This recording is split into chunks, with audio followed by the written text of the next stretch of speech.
ডিপজল ভাই জানে উনি আর ঢাকায় থাকতে পারবে কিনা।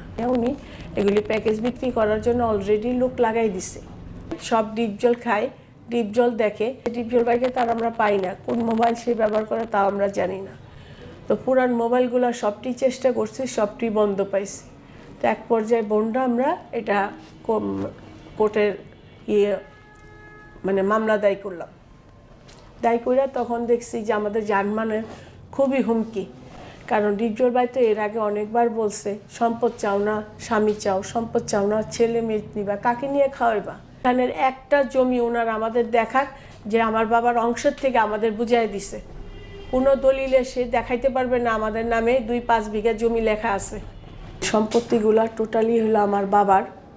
তো ওনারা 40 বছর করে খাচ্ছে 3 ভাই মিলে।